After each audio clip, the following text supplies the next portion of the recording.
દોસ્તો, આજે આપણે સાંભળીશું જૂના જમાનાના ગુજરાતી મજેદાર ઉખાણા. તો વિડીયો અંત સુધી જોજો અને ઉખાણાનો જવાબ કમેન્ટ બોક્સમાં જણાવજો. અને હા, તમારા કેટલા જવાબ સાચા પડે એ મને છેલ્લે વિડીયોમાં કમેન્ટ બોક્સમાં કહેજો. ઉખાણું પહેલું. કાળી લાકડી સડક પર ચાલે, વગર પગે એ તો આગળ ભાગે. બોલો, એ કોણ?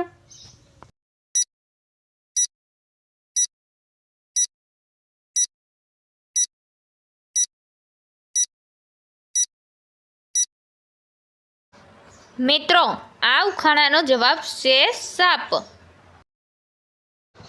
ઉખાણું બીજું. લાલ ગાય ખાતર ખાય, પાણી પીવે ને મરી જાય. બોલો, એ કોણ ભાઈ?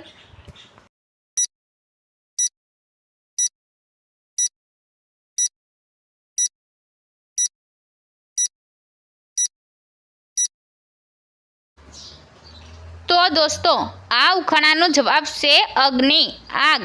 જો એ પાણી પીવે તો મરી જાય અને જો એ લાકડા ખાય તો જીવી જાય.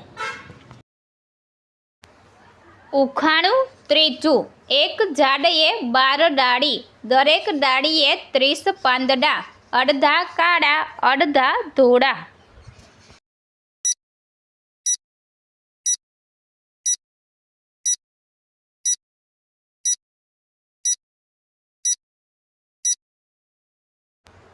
ઉખાણાનો જવાબ છે 1 વર્ષ, 12 મહિના અને 30 દિવસ.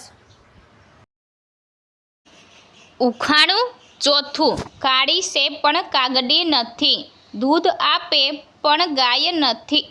બોલો, એ કોણ છે?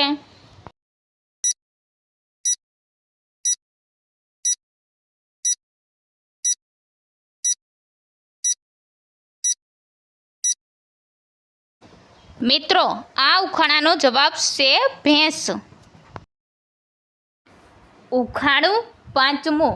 લીલી તપેલીમાં કાળા મરી, પીવે રાજાને રાણી વજીર કહી. બોલો, એ શું?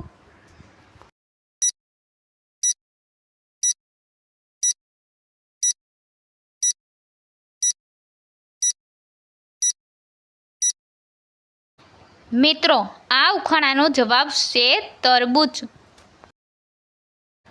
ઉખાણું છઠ્ઠું. એક દાંતવાળી એવી ડાકણ, લોઢું કાપે લાકડું કાપે પણ માનવીને ના કરડે. બોલો, એ કોણ?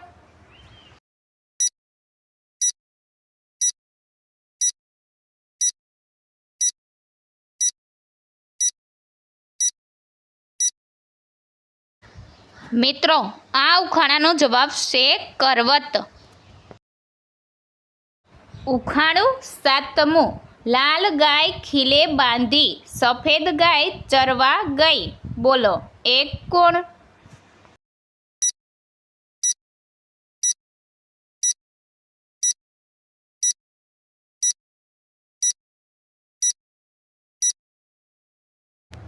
મિત્રો, આ ઉખાણાનો જવાબ છે આગ અને ધુમાડો.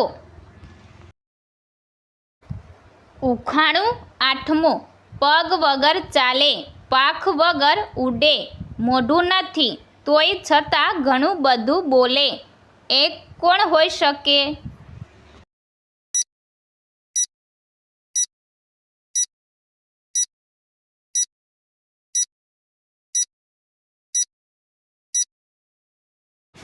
મિત્રો, આ ઉખાણાનો જવાબ છે ચિઠ્ઠી પત્ર. ઉખાણું નવમું. રાતે ઉગે દિવસે આથમે, ગણે એથી ગણાય નહીં ને ખોવાય તો જડે નહીં. બોલો, એ શું?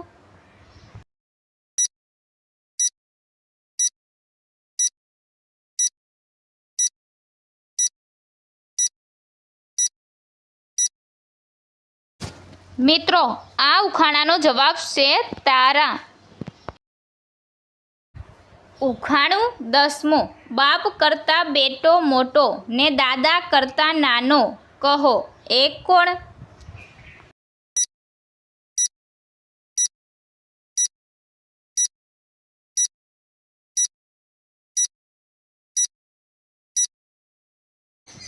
મિત્રો, આ ઉખાણાનો જવાબ છે આગ અને ધુમાડો. પહેલાં આગ સળગે તો પણ ધુમાડો એની પહેલાં ઉડે. એટલા માટે બાપ કરતાં બેટો મોટો ને દાદા કરતાં નાનો. ઉખાણું 11મું. 4 અક્ષરનું નામ. આગળથી વાંચો કે પાછળથી પણ થાય એક સમાન.